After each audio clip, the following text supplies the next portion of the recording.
Hey Bunny's guitarists, just a little quick guide for the acoustic part on I Praise the Name. We've been playing this for ages, but just in case this is helpful, again, it's one of those tunes that has a 16th note subdivision. So try to get that into your head. 1, 2, 3, and 4. And then most of the time that's not marked out. There's a few places where there's some 16th notes in the melody. Okay, I don't think there's too much to it in terms of crazy chords. When you have the G and the G sus, they're very similar to playing a C over a G. And so often instead of just a G, kind of like that, or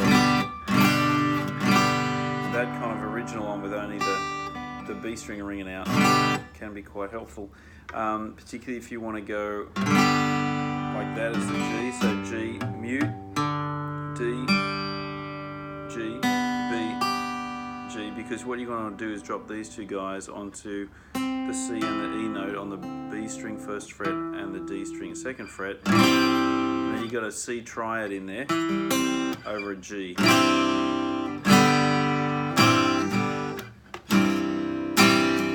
That comes up in the bit where it goes, is that his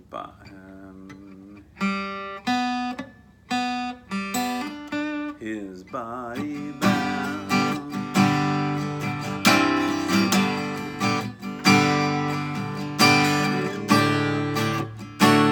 So the D4 in there, sometimes they transcribe stuff from the key that they're written in, and they're playing some sus2s or no thirds or an added fourth in there just because they've fallen under their fingers in the way that they can make them sound and play with confidence on the acoustic guitar in the key they're in, or maybe the keys.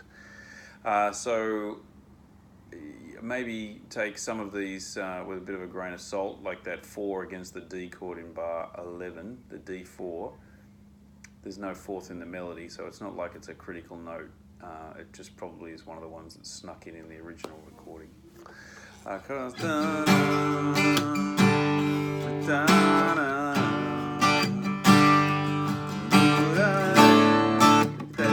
D, you could even put the A on top because that's in the melody there.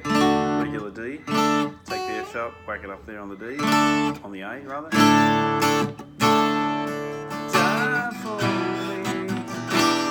Keep those on the top if you want. There's the melody note.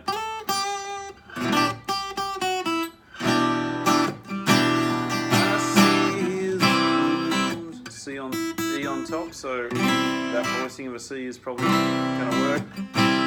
His hands, his feet, our Savior.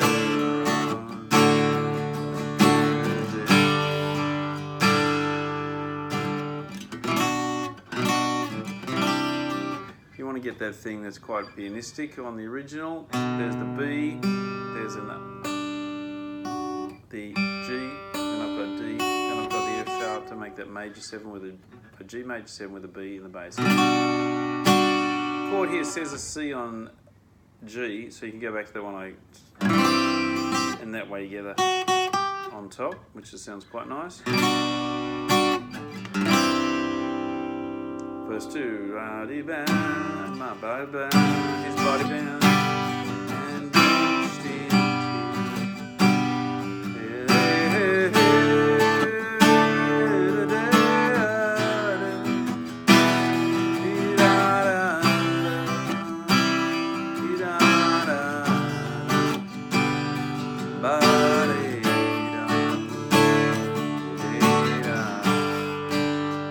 So notice there, I'm just adding often a different voicing here and there.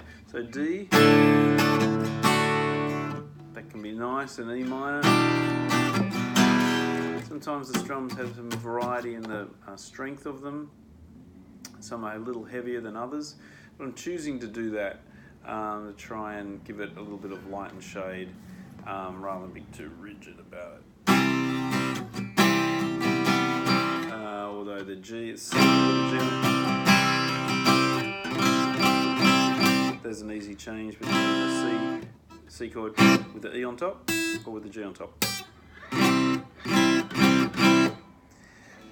Chorus 2, 3, 4.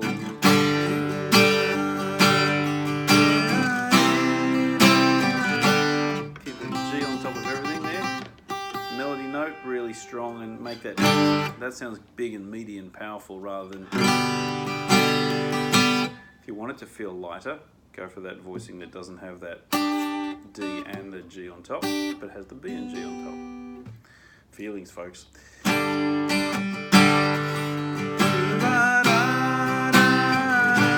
When you go to get that C there, that feels a different, not so intense version. That one, C's got C and a G, that's a fifth, that's a power chord. Makes it sound kind of big and punchy on the top, to me anyway, so check that out.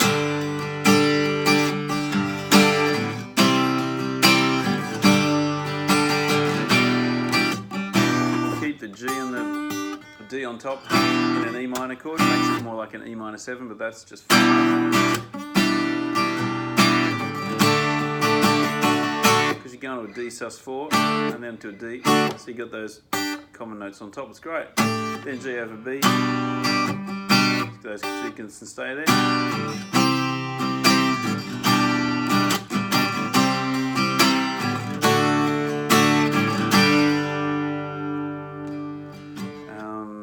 Verse 3 often drops, maybe it's drums playing here, and they often come back, we often come back in bar 32.